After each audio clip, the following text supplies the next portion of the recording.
안녕하세요. 고양 시민 FM 임윤경의 숯불 산책 시간입니다.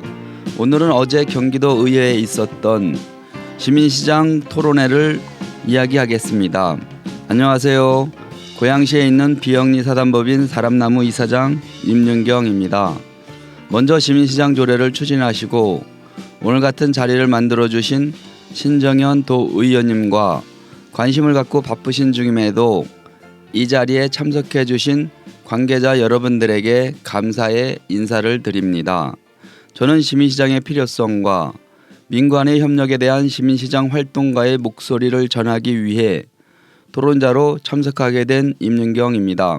먼저 제가 활동하고 있는 사람나무에 대해서 잠깐 소개를 드리겠습니다. 사람나무는 고양시에서 마을 만들기 활동을 하는 시민들이 모여서 시작하였습니다. 농산물을 생산하는 농민들과 생활에 필요한 수제품들을 만드는 수공예 작가들과 커피숍, 음식점 등을 운영하는 자영업자들이 모여서 만든 비영리 시민단체입니다. 공방과 서비스, 자영업자와 농민의 다양한 농업이 만나다 보니 자연스럽게 회원들이 생산하고 만든 상품을 모은다면 구색이 갖춰져서 프리마켓을 열자고 하였답니다. 회원들의 공간을 이용해서 라벤하임, 수다스토리 등 마을 프리마켓을 열고 고양시 지역에서 개최하는 행사에 시민시장으로 참여하여 활동을 하고 있습니다. 저희 단체의 특별 과제로 고양시를 커피의 도시로 만들자는 의견을 수용하여 고양커피 축제를 기획하여 매년 가을에 개최하여 올가을이 3회째가 된답니다. 고양시에서만도 저희와 비슷하거나 또 다른 방식으로 프리마켓을 운영하는 곳이 몇십 군데가 있고 경기도 31개 시군으로 범위를 넓힌다면 몇백 군데의 시민시장이 열리고 다양한 농산물과 시민들이 만든 수제 상품들이 시민시장을 통해 지역의 문화와 소통의 창구로서의 기능으로 개최되고 있습니다. 경기도의 대표적인 시민시장으로는 남양주의 문호리 리버마켓과 수원의 깔롱마켓, 농산물 판매장인 과천 경마장 시장 등 잘하고 있는 시민시장이 있답니다. 품질 높은 상품과 규모가 있는 시민시장은 관광상품이 되고 문화가 있는 공간이 되며 시민시장을 통하여 시민경제를 만들어가는 마을 공동체로서 생활이 경제가 되는 시민시장이 될 것입니다. 경기도의 시군마다 정기적으로 열리는 대표적인 시민시장이 한두 곳씩 있어야만 이를 지주삼아 동네의 작은 시민시장과 아트마켓, 예술시장 등 마을 곳곳에서 특색 있는 작은 시민시장을 열리는 데 활력을 넣어줄 것입니다.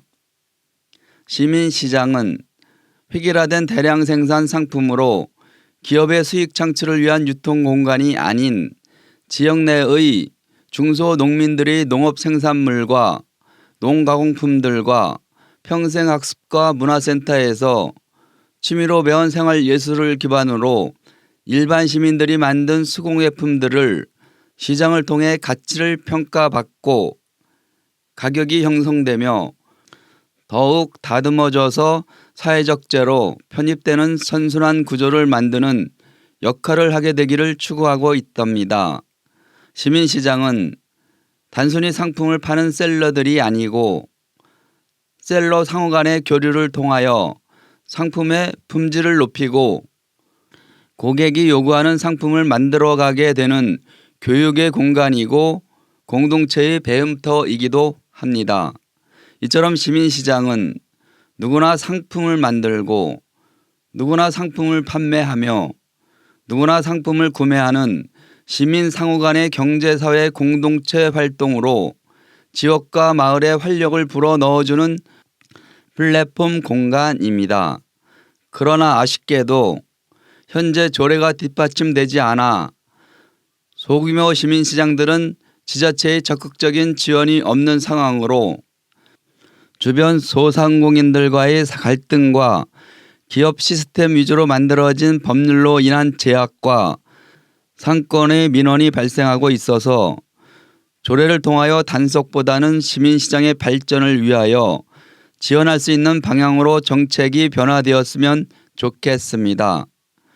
경기도의 산재에 있는 시민시장의 참가자와 활동가, 그리고 중소농민과 도시농부와 공방작가, 생활예술가들의 의견을 모으고 지원할 수 있는 내용들을 담은 조례를 만드는 행정적 지원을 통해 도시와 시민의 활력소로 시민들이 소통하는 특색이 있고 상설화된 시민시장을 만들어 주었으면 합니다.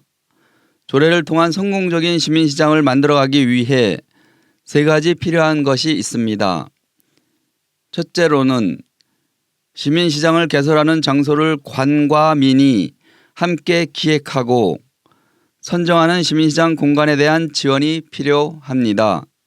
시민들이 편안하게 접근할 수 있는 곳으로 주변 상인들과 민원이 발생이 안 되는 곳이어야 합니다. 사실 시민시장은 사람들을 모으는 효과가 있기에 상권에 활력을 넣어주는데 상인의 셈법은 또 다르네요.